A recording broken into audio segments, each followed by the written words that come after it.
নমস্কার বন্ধুরা, নতুন রেসিপিতে আপনাদের স্বাগত। আজকে আমি আবার একটা অন্যরকম রেসিপি নিয়ে এসেছি।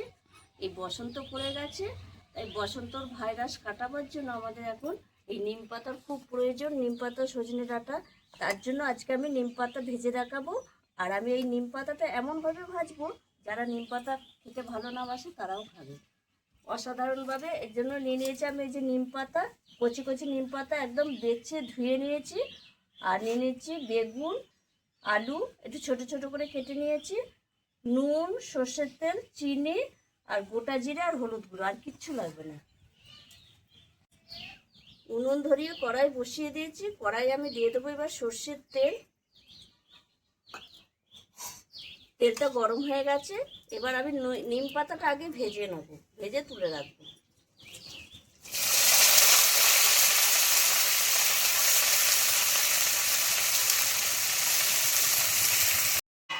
দেখুন নিম পাতাটা একদম মচমচে করে ভেজে নিয়েছি কড়া করে। এবার আমি ঢেলে নেব।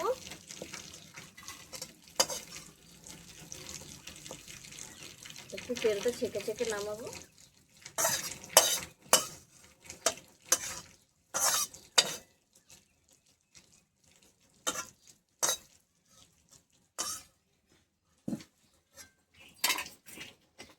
এই তেলে আরেকটু তেল দিয়ে দেবো, একটুখানি গোটা জিরে দেবো, এটা একটা ভালো গন্ধ আসার জন্য। লঙ্কা দেবো না, নিম পাতা তেতো, তেতো জিনিসে লঙ্কা দিলে ভালো লাগে না, তার জন্য আমি লঙ্কা ফোড়ন দেবো না।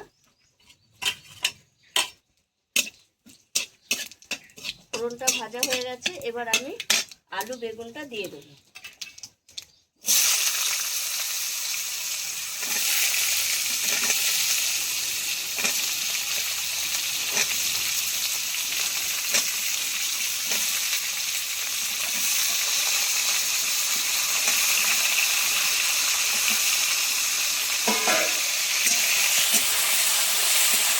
এর মধ্যে আমি নুন, হলুদ দিয়ে দেবো, স্বাদ মতো লবণ, হলুদ গুঁড়ো দিয়ে আমি ভেজে নেবো আলু বেগুনটা ভালো করে। এই দেখুন বন্ধুরা, আলু বেগুন ভেজে নিয়েছি আর সব কিছু সেদ্ধ হয়ে গেছে, আলুও সেদ্ধ হয়ে গেছে, এই দেখুন বেগুনও সেদ্ধ হয়ে গেছে। এবার আমি স্বাদ ব্যালেন্সের জন্য বলুন আর যাই বলো একটু চিনি দেবো।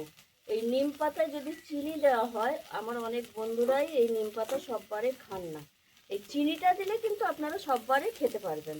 তার জন্য আমি একটু চিনি দিয়ে দিচ্ছি। আলু বেগুনের সঙ্গে ভালো করে মিশিয়ে নিচ্ছি। এবার আমি এই ভেজে রাখা নিম পাতাটা দিয়ে দেবো।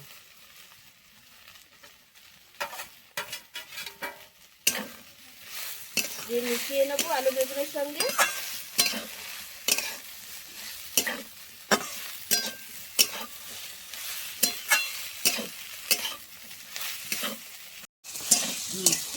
দেখুন বন্ধুরা, হয়ে গেছে আমার আলু বেগুন নিম পাতা ভাজা। এই দেখুন কত সুন্দর ভাজাটা হয়েছে। যারা নিম পাতা ভালোবাসেন তারা তো এক নিম পাতা দিয়ে ভাত খেয়ে নেন, অসাধারণ লাগে এই নিম পাতা ভাজা। এই সময় খাওয়া খুবই উপকারী, বসন্ত ভাইরাসের জন্য এটা খুবই উপকারী।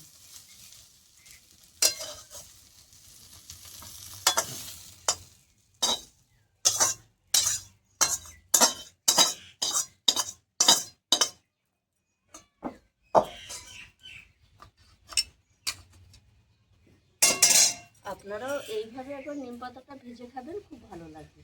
নিম পাতা এখন সবাই খায়, প্রায় লোকেই খায়, কিন্তু এইভাবে একবার রান্নাটা করে খেয়ে দেখবেন, দারুণ লাগে। আর আমার এই ভিডিওটা যদি আপনাদের ভালো লেগে থাকে তাহলে লাইক করবেন, শেয়ার করবেন, সাবস্ক্রাইব করবেন। আবার দেখা হবে আগামী ভিডিও।